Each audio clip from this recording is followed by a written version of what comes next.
Hi guys, my name is Melody and welcome to my first massive haul video.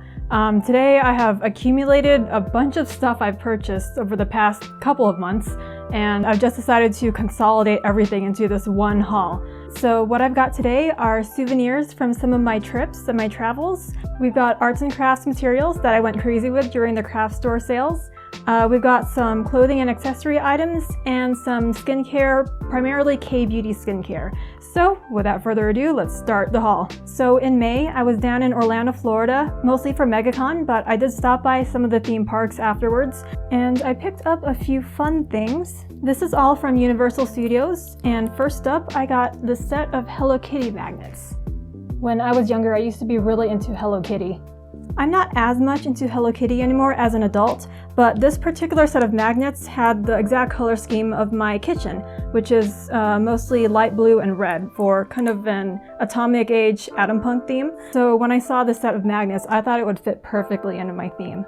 And with the purchase of these magnets, I got this cute free Hello Kitty temporary tattoo. You know, it's just one of those kids' tattoos that you stick on with water and everything, and it comes off after like a day. And I am, of course, a Harry Potter kid, definitely my childhood, and Ravenclaw has always been my house. And I've never made any kind of Harry Potter or Ravenclaw cosplay or anything, but I've been thinking of making maybe a messenger bag with my house emblem on it, so this patch will be perfect for when I start that project. And then I am also a big fan of Betty Boop, and this is one of the biggest mugs I have ever seen. It looks almost like a soup bowl actually, but they sold it as a mug. Got Betty Boop's face on one side and a lot of lipstick kisses and her name on the other side. But yeah, Betty Boop has always been my favorite classic cartoon from the 30s. And I actually already have a Betty Boop mug that my sister bought me from Universal a couple years back. It's a different shape than this, it's more elongated. But I figured I can never have too many Betty Boop items. And on that note, anyone who has more of an uncommon name like me, my name is Melody. Our names are never on those, you know, those novelty items that have the most popular names on them, like necklaces and keychains and everything. My name is never present between the names Melanie and Megan. Melody is never there. But in this instance, it was. There is this Betty Boop necklace I found at the Betty Boop store that actually does have my name. So I don't even really wear necklaces that aren't this one that's permanently around my neck. It's from my grandfather, so I usually don't ever take this off to wear something else, but I might have to for a little bit at least, because this is just perfect. Betty Boop, my favorite cartoon, has my name on a necklace. It was meant to be.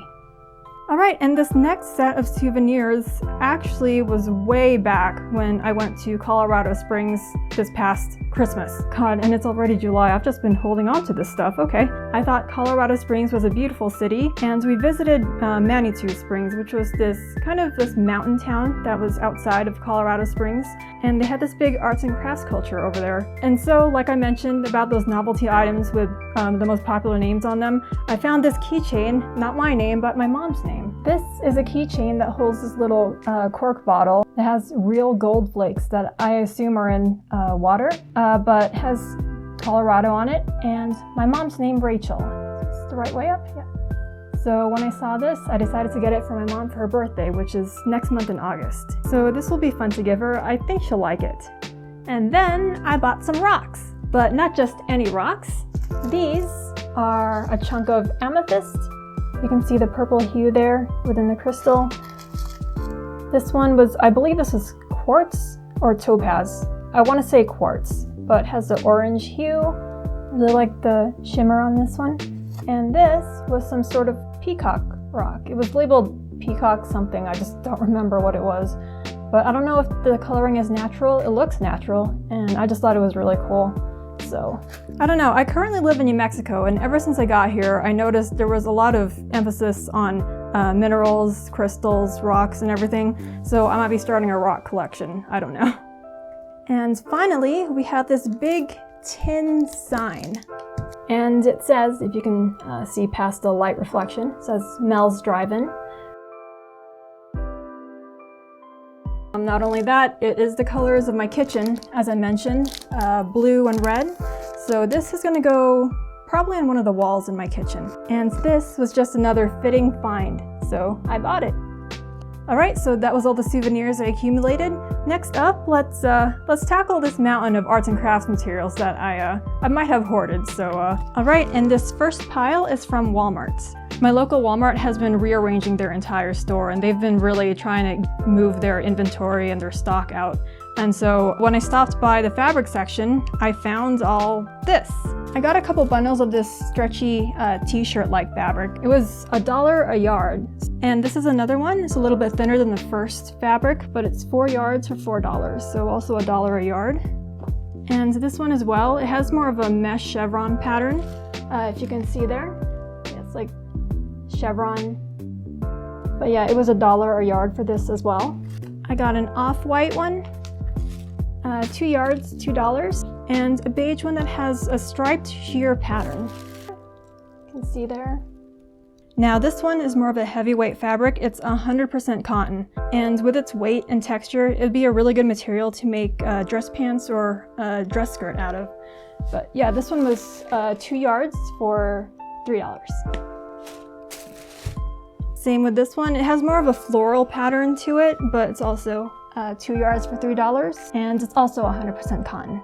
Then I got this blue fabric, 2 yards, $2. And finally this plastic vinyl. It was $1.86 total.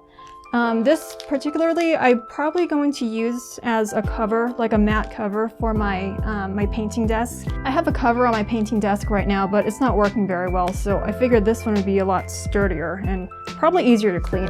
I work with acrylics, so I think acrylic should come off this material pretty easily. So yeah, now I have a bunch of new fabric to work with. If you didn't know, I sew a lot of clothing and a lot of costumes, so any fabric I can get for a really good price is like ecstasy. And next is all my loot from Hobby Lobby's sale. I think it was about a month ago. They had this huge sale going on store-wide. So I picked up this bag times 4. Give me a sec while I get organized. All right, so let's start small. I grabbed a bunch of charms and baubles. Ranging from around 24 cents to about like $1 each. But yeah, I got things like this. These charms would be really good for attaching the spines of scrapbooks. I've been meaning to put together some scrapbooks, but I've been saying that for like 7 years now, so. My collection of charms for scrapbook spines is getting really big, and I haven't actually made a scrapbook yet. But I'm hoping once I accumulate enough, I'm gonna have zero room to buy anymore, so I'll be forced to actually make the scrapbooks with these attached. And a bunch more charms here. You can probably tell that I gravitate toward a certain color and theme. A lot of these fairy tale and eclectic type pieces, and also some sewing notions like these belt buckles and buttons. These ones I'll be using for actual sewing, not scrapbooking. But on second thought, maybe one of the buckles could be used to make like a leather strap over a bound scrapbook journal. I also got these bubble letter stickers. They look like old-timey typewriter font, so I thought they'd be good for like steampunk type projects. And also these big sticker pages. These vintage and retro aesthetics are some of my favorite styles. And if you're wondering, yes, I already have an extensive sticker collection, but I haven't had an intervention yet, so I'm gonna keep collecting until someone stops me. And I also got these printable adhesive-backed film sheets. You can print out stuff from an inkjet printer and stick them on paper projects. And then this bag here is full of an obscene amount of crafting feathers. The white ones I got for a specific prop I'll be making. It's a cosplay prop, so it'll be on my cosplay channel. But this is all gonna go into that project. And these I got just because I liked them. I also got this mini ink blending tool for stamping work. I do have a lot of distressing ink, but I didn't really have any tools to actually get the distressing effect on paper, so this should be helpful. Got a bunch of letters and numbers. I also got some gold foil stickers. These are gold feathers, and these you can put on the edges of pages to give them more of a Victorian vibe. And I also got foil butterfly stickers. Then I got these cute stickers that are of more of a Parisian design, and these that are more of an illustrative design. And I really like these styles, so I'll probably make either a planner or a personal journal using these to decorate. I also got a bunch of steampunk cogs, which would go great with these. And lastly, in my sticker hoarding, I got these thank you stickers and handmade with love stickers. So these are mostly going to be used for stuff I saw on my stores. thank you stickers for them, and the things that I hand make that people buy from my Etsy or a Depop or anything, we'll get these stickers. Okay, and then on to this pile. First up, I got this watercolor paper. You can see the price, it was around $12 and it was reduced to $3, so that's amazing. I actually don't do a lot of watercoloring, but I do want to start doing more of it. Since this was on sale, I just bought one so I can try out more watercoloring. I'm not that good at watercoloring. I've done some in the past on mixed media paper and it turned out okay, but it's a medium that kind of quite literally runs away from me. So I'm gonna have to have more practice before I start putting it on this paper. And next, I got all the sketchbooks. As of now, I have 3 active sketchbooks. I have a practice sketchbook where I do all my really rough sketches. I have a presentation sketchbook that I'm filling up a lot more slowly because it's the one that I'm gonna be doing a sketchbook tour on. And I have my Inktober sketchbook. It's the same sketchbook I've been using for the past 2 Inktobers, and I think it has like 1 or 2 Inktobers left as far as the number of pages to fill in. So once those sketchbooks are filled, now I have some backups. We got this premium sketch pad with a spiral binding, and the pages can be easily ripped out right here. So if I need to remove a sketch from the book, it'll have a clean edge over here. But for that reason, this is probably going to be my next practice sketchbook. This one has a much nicer cover and this type of spine, so you can't really take out the pages very easily. So it's definitely really a book. And this is my favorite type of sketchbook where the spine is like this. To me, it just looks a lot neater, so this will probably be my next presentation sketchbook. And these two, as far as presentation sketchbooks, will be joining that line of succession. Okay, this one, first of all, feels even nicer than the last one. And it has this to keep it closed, plus a place to put your pencil or pen. And the pages feel heavier and higher quality too. So this will definitely be one of my presentation sketchbooks as well. And then this one is even nicer. It's like a faux leather cover. It has a full-on clasp to keep it closed. Open it like this, and yep, it has the loop to hold a pencil or pen. And it was on sale for $3.74, so less than $4 for this type of sketchbook. Then I got these baby sketchbooks. And I got these specifically for travel, so these might not even be sketchbooks, these might be my art diaries. I've always wanted to sketch and draw during my travels, you know, just sketching out the scenery wherever I am. But I never really had a small enough sketchbook that I could just stick in my purse and bring out whenever I wanted to draw. So I got these ones because these are the perfect size. And lastly, in my crafting materials, I got all the acrylic paint. This is actually the reason I went to Hobby Lobby in the first place. I heard they were having a massive sale on their Liquitex paints, especially their heavy body ones. Originally this was $9.37 and they had them on sale for $2.71. So I got mostly secondary colors because I already had a lot of primary colors on the Liquitex basics that is in my stash. Yeah, so I got some greens, purples, oranges, 1 blue, 2 blues, and this bigger tube of ivory black. Plus, they did have a sale on Liquitex Basics, modeling paste, and iridescent medium. So mixing these in with acrylic, especially with the types of paintings I do where I do like some texture and some shine to it. So now that I have doubled my acrylic painting stash, I regret nothing. Okay, now we're moving on to the stuff I got from YesStyle.com. YesStyle is a Hong Kong-based store that mostly has clothing and accessories, but also this stuff. This is a very flimsy garment bag. It actually feels more like a disposable trash bag, but it has a cute print on it. I also did get this set of colored pens. I think it was like $2 total on the website. I don't know, when I'm writing, I just prefer it in colors other than black and blue, so got more pens. This is supposed to be a beauty tool bag, but I am actually planning to use it as an art tool bag. Feels pretty sturdy actually, so I'm just going to be using it for the pens and colored pencils and markers that I'm bringing during my travels. Alright, let's move on to accessories. So I got a couple of belts. First I got this belt with a bunch of grommets and a chain on the side, so edgy and street chic, but this is what it looks like. Just like that. And this belt as well, it's an iridescent belt. You can see the shine. And it has this really fun dangly triangle attached to the buckle, so what it looks like. And so, yeah, these are the 2 belts I got from YesStyle. Then I got a bunch of hats.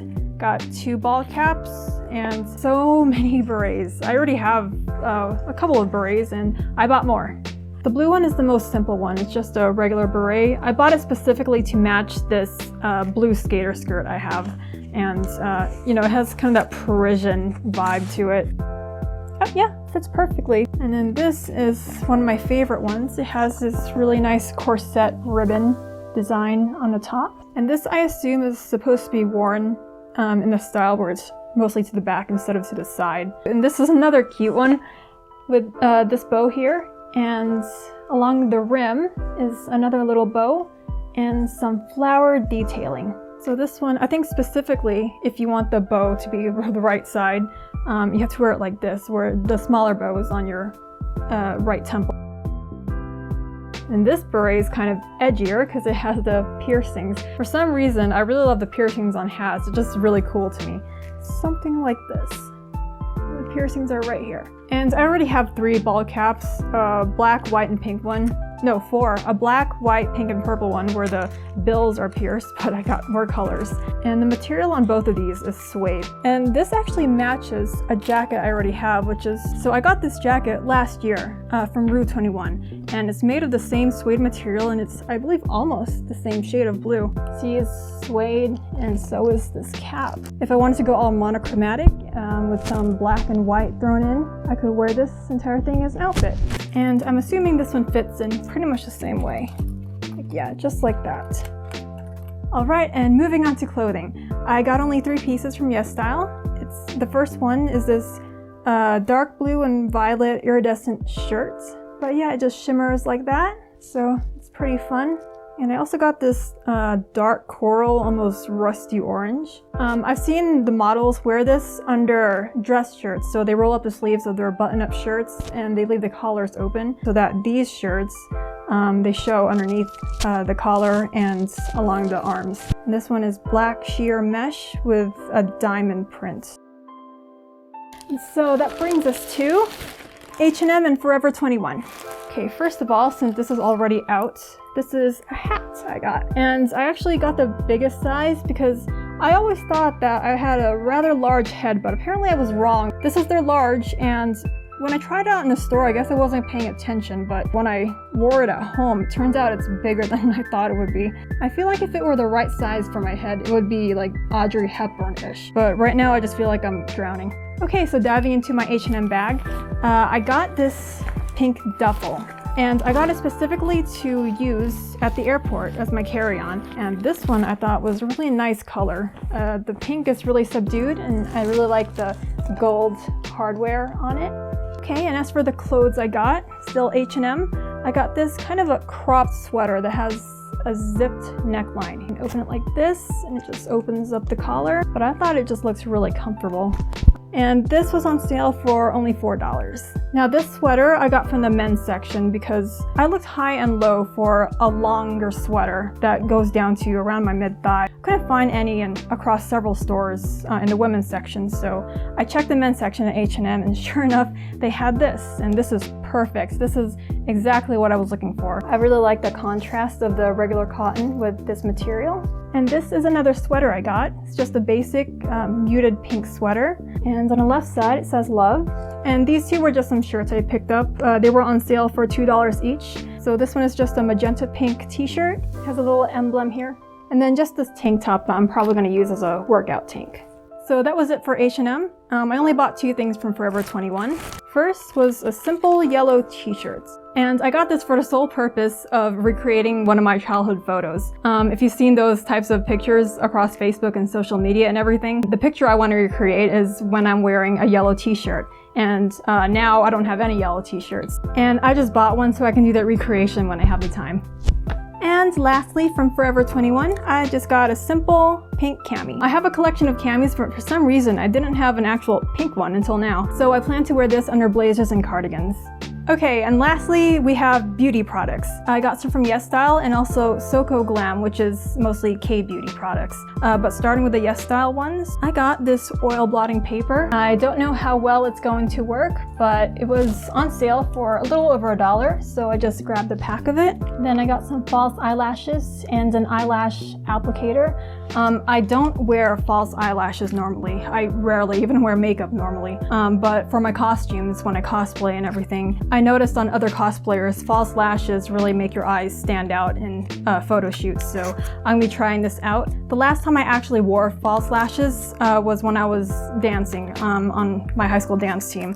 I did use false lashes back then, and it just felt really strange over my real lashes, so I've avoided it since then, but I'll be trying it out again. And I got double eyelid tape. I don't know if you can tell from this distance, but I naturally have double eyelids. But my left eyelid, and I mentioned this in one of my previous vlogs, the left eyelid is kind of a triple lid. The crease has just messed up over the years by itself, and it never went back to a regular double eyelid. So I heard that wearing double eyelid tape can kind of help ease the crease back into its natural fold over time, but we will see how that works. And the very last thing I got from Yes Style is this snail repair eye cream. I don't know, I keep hearing snail essence is really good for your skin, so if someone could confirm that before I put the stuff on my face, that would be great. But this brand is Mizon, M-I-Z-O-N. I have bags, they're not that heavy, but I do have pretty significant lines beneath my lower lids, so hopefully this will help out. And now is the stuff I got from Soko Glam. This ran me over $80 total, so this is the real deal. So I got face wash, ampoule, which I think can be used in place of essence. Got this collagen sleeping pack, which is basically like a sleeping mask. It's not an actual mask. It's more like a heavier moisturizer right before you go to sleep. You just put it on your face. And then this black sugar mask, which you're supposed to use in the middle of your skincare routine. So if I'm understanding this correctly, K-Beauty skincare is a 10-step process, apparently. I have 4, I think, like 4 out of 10 steps. And I actually have used these products already. I bought them from the Soko Glam website a couple months ago, so I've been using them pretty consistently ever since. I noticed that the quality of my skin has actually improved, especially from the face wash. It's the brand Misha, and it's the snail cleansing foam. So once again, the snail thing. Is snail guts just really healthy or something? Is that what's going on here? But as you can see, it's already, I've used quite a bit of it, but this is what the tube looks like right here. It has a really nice scent to it. It's a scent I've never smelled before in American skincare products. When I do use these it's usually at night, because in the mornings I use my normal drugstore products, but these have been working really well for me at night. So that's the face wash. And then, if I'm pronouncing this wrong, I'm sorry, but I think it's pronounced ampoule. But this one is French, and it comes in this very, very tiny dropper bottle. This comes in this. About a drop and a half works for my entire face. And I think it's been helping smooth things out. I did start using these products all at the same time, so honestly, I'm not exactly sure which is working the best or if they're all working together to improve my skin, but I do use this once in a while. I don't use it every night, just maybe a couple times a week. This is my step 2. I think it's supposed to be step 3 or 4 of the K-Beauty skincare routine. I don't know. I am going to Korea this next month, so I'll see if I can learn more once I'm actually there. But the black sugar mask, it smells really citrusy, so I'm guessing it has some essence of orange peel along with the black sugar, but you scoop a little bit of it out, gently rub it on your face, mix it with a little bit of water so it's not gouging the sugar crystals into your skin. Then you leave it on for a couple minutes, then you wash it back off. And I think this one has been helping a lot exfoliating because I have a lot of pore issues because I naturally have oily skin, and I think this has been improving it a lot. Now the sleeping mask, I've only worn a couple of times because I'm really wary of putting something heavy on my face when I go to sleep, just because I'm paranoid of clogging my pores. It has collagen in it, and it smells really nice. All 4 of these products smell really, really nice, but I've used it a couple of times, and when I woke up, my skin was really soft, but when I don't wear it, I don't really see a difference. If I use these other 3 products, I don't really see a difference whether I use this one or not.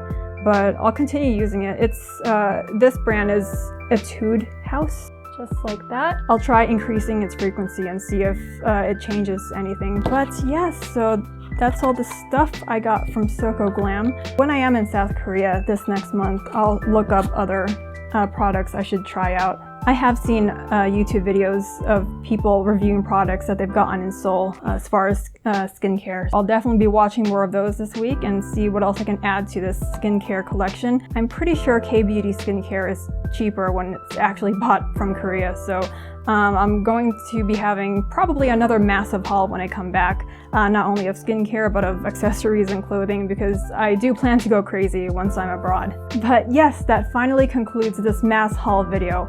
If you made it this far, thank you very much, and I will see you guys next video.